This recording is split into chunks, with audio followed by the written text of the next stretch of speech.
This week, we're joined by Gary Campbell, a successful academic, classically trained musician, qualified therapist, and this year's shining star in public speaking. His journey is a testament to the transformative power of embracing life's lesson. First, life tells you, then it shows you, then it hurts you. Eventually, you learn the lesson. And Gary's story reflects every step of that evolution. Stay tuned. Gary, what's your story? Tell us a bit about yourself. Well, I'm a boy of three. I grew up in a very working class household in the northeast of Scotland with my two brothers. I got on very well with academics. I also played the bagpipes and I did martial arts as well and enjoyed that very much.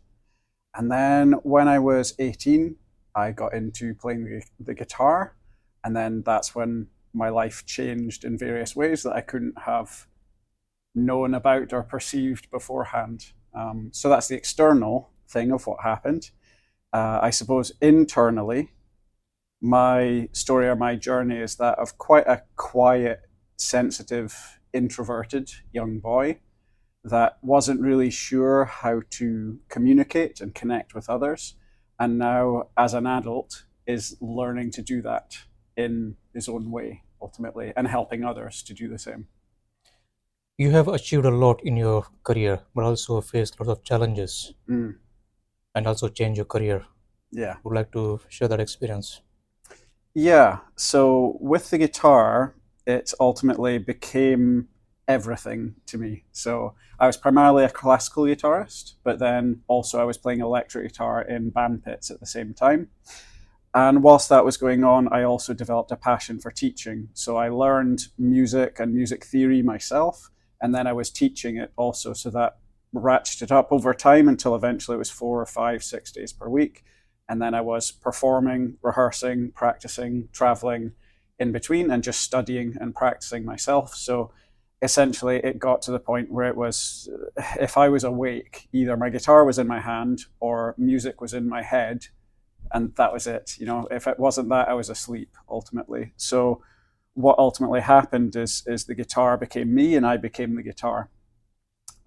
Eventually I got, at the age of 28, I got into a music conservatoire, which in the UK is like a specialist music school, I suppose, like Hogwarts for music ultimately, which was it was my main dream, my main goal to do that. So I achieved that. But unfortunately, when I got there, the sheer physical, emotional pressure of practicing many, many hours a day, studying many, many hours a day, and then performing at a very high level then meant that I had many challenges that came, also financial, that came as part of that. And eventually that pressure became too much and something snapped. And for me, that was in my left hand. I lost control of these two fingers in particular, which for the guitar are quite important for fretting. And over time, I just lost control of them completely. It doesn't affect me in my day-to-day life, but specifically with the task of playing the guitar, I lost the ability to move those fingers. So that circuit in my brain had burnt out ultimately from just pressure over years. So as you can imagine, with that being such an integral part of me, when that part died ultimately, a big part of me was also lost. So that meant that I went through a cycle of deep social withdrawal, depression, emotional issues, financial issues, real issues with mental health, lack of a sense of self, of knowing where do I go, what do I do from here. This was my thing that I wanted to do, the thing I cared about more in the world. So now that it was gone, I had to find a way to pick up the pieces and carry on. But fortunately for me, in trying to recover from this injury that ultimately I discovered was not recoverable for me, I discovered somatic therapy, so body-based therapies, and that was to try to recover this movement issue that I had. But in doing so, I found a connection to myself, so reconnecting to myself through the body particularly. And this circumvented what it was called was musician's vocal dystonia that I had. And ultimately, by reconnecting to myself, I then didn't feel the need to play the guitar in order to connect with other people. So then gradually, bit by bit, I rebuilt my life from that understanding that I don't have to use music to connect with others. I can first connect with myself through the body and then connect with other people through that. And that was ultimately, it made such a difference to me. And now I run a business. I'm a therapeutic practitioner, particularly in brain spotting, and I work with people who are at that crisis point for whatever reason in their life, and I help them to heal themselves by reconnecting to their body. So ultimately, my suffering became relieving my own suffering meant that I could also help others, and that now is my meaning and my purpose that came out of the guitar falling away ultimately. What is exactly brain spotting? Yeah, so brain spotting is a fascinating technique, which is when someone is thinking, you may notice I'm doing it now, whenever someone is thinking about something, a deep concept, or they're thinking about their past, their eyes naturally shift around. And if you've ever looked after children, you'll see this, that their eyes, whenever you ask them anything, go up and around, and it's very obvious and clear. Brain spotting is just noticing that the eyes do that when we're accessing information, and adults do it too, not just children. And for some people, if they've had a traumatic past or a past filled with challenges, that information is still stored in their body and it is shown in eye positions ultimately. So as they are recalling or speaking about an event, their eyes go somewhere. And as the therapist, you spot this, as in brain spotting. So you notice where their eyes go, you bring their eyes back there gently, and their body is allowed to then essentially uncover all the information, sensory information, emotional information that it has around that event that they're recalling. And this in itself allows their own nervous system, the person, the client, to heal themselves by integrating their nervous system in its experience of the event with cognitively what they remember from the time. So that's why it's a somatic-based therapy, a body-based therapy. Body first, and then the mind follows. Other forms of therapy tend to go from the mind first and then go with the body. So that's how brain spotting and somatic therapies are different. They are from the body first. Allow yourself to feel the sensations and things, then allow the mind to catch up. So that's what was so beneficial for me, and obviously the movement condition that I was trying to overcome. But it's now specifically what I do with clients. Particularly, I found it helpful with neurodivergent people, and also those that have had relational abuse, particularly narcissistic abuse, for example. It's very, very helpful to help them reconnect with their own felt sense of self and their own nervous system, and they realize that they can actually heal themselves, which is so empowering for someone that has lost their feeling of self-empowerment ultimately. So that's now what I do. How can you tell if someone is lying to you? That's a good question. So from a brain spotting point of view, I can tell you, especially with children, you can see this. So if you ever ask a child, what did you do today? Or what did you do earlier? If they say, and their eyes go up, and I think it's to the left they cycle, they are then inventing information ultimately. So probably lying to you. If they go and their eyes go up and then they cycle to the right, they are recalling information. So normally, not always, but if they're going up and to the left, they're probably inventing information for you, whereas up and to the right, they're probably recalling information. So that's, with children, certainly it's a lot more obvious as to why. With adults, it can be a bit more subtle, but generally with adults, it's once they tell the lie or are in the process of telling it, they have guilt and shame starts to show up because you're presumably shameful about the lie that you know you are telling someone or a group. So this guilt or shame tends to show up as heat in the body. So with me being a somatic therapist, that's the thing that I notice. So for example, you may have seen before, someone is speaking to you and they're telling a tall tale or they're saying something that's not true, and they fidget with their collar. They may open up their shirt or pull on their shirt or start taking something off because their body is showing heat. And particularly around their neck and face, their face becomes flushed with guilt ultimately, that they are not telling the truth. So you'll see this. Sometimes they can play with their nose or they can pull on their ear, and it's just that their face is flushed and they're very aware of that. And these are things that it's body language. They're not necessarily aware of. Poker players know this as well, that everyone has a tell when they are pretending they have a very good hand when actually they don't. Their body will do something that they're not aware of. And if you can interpret that, you know that chances are they're lying or they're bluffing, they're pretending. So one thing that can happen as well is with the hands. So if someone is lying to you, they can either keep their hands very clasped into themselves, literally keeping your cards close to your chest. Also, if you are feeling flushed and hot because of the guilt, your palms start to sweat. So they can rub their palms together like this. They're essentially trying to cover up the fact that their palms are very sweaty, and they're doing this and clasping and moving them around. That's another sign.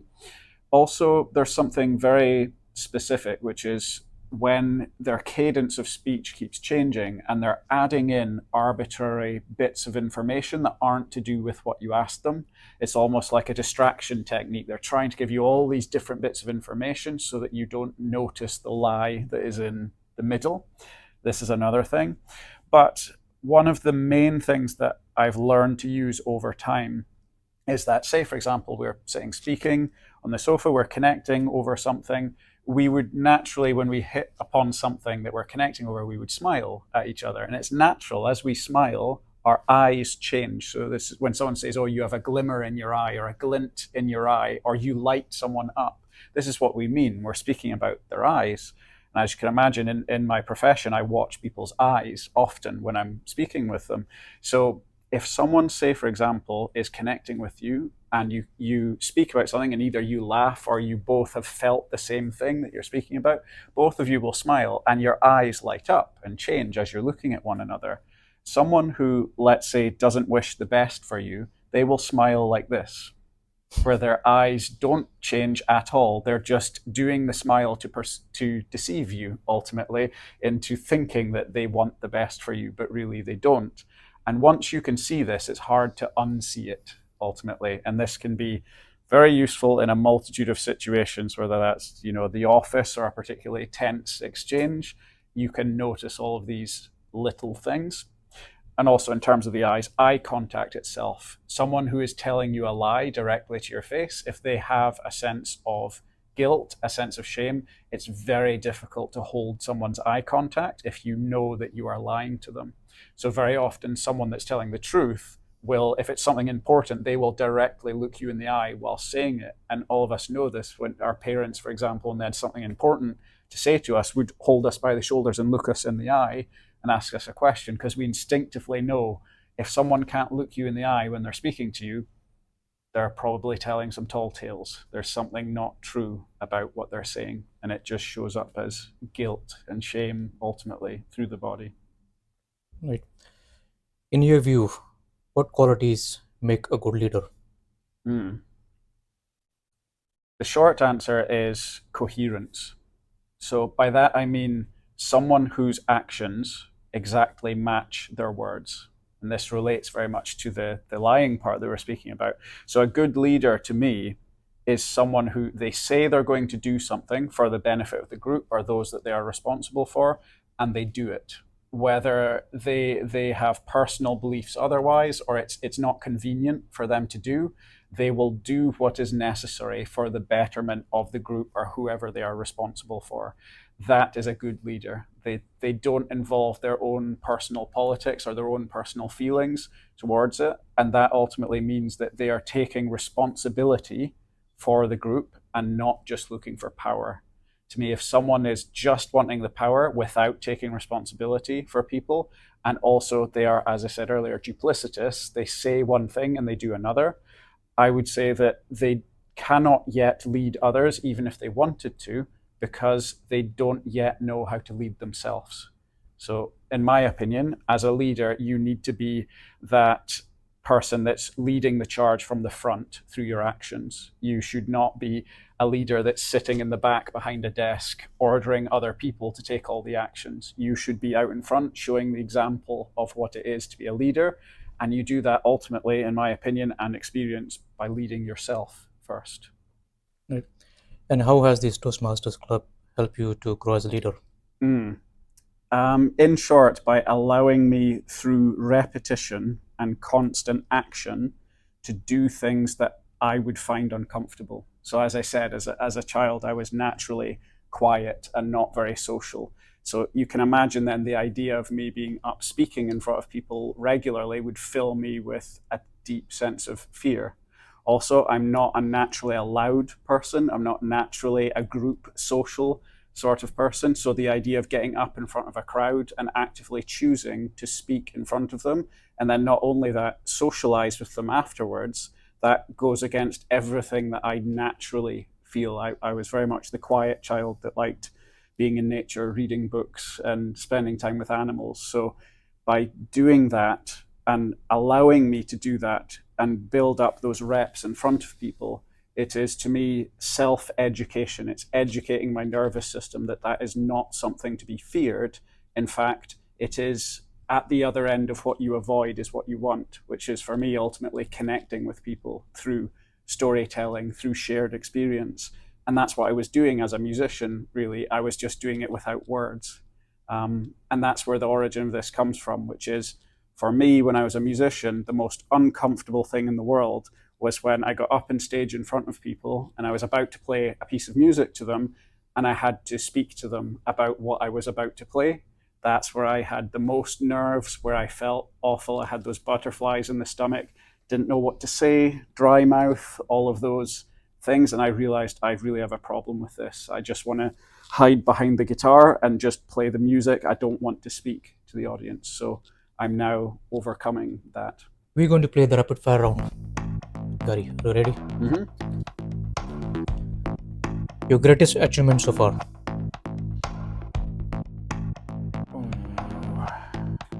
In a quote, learning to love that which I wish had never happened to me. One habit that drives your success? Tenacity. Again, I'll use a quote. When you see a champion, do not look at what they have, look at what they have given up in order to get there. How do you handle failure as a leader?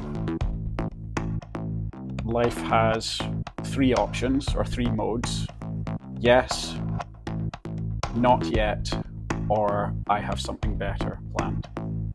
One daily ritual you don't miss? Something for your mind, something for your body, and something to do with spiritual connection, deeper meaning. What's your biggest pet peeve? As I alluded to earlier, duplicitous people. And on a positive, that's why I like pets so much. Pets are just consistent care through actions, ultimately. That's why I love nature and pets, animals so much. Gary, thank you very much for your time. Thank you, Suraj. Knowing is not enough. We must apply. Willing is not enough. We must do. Bruce Lee.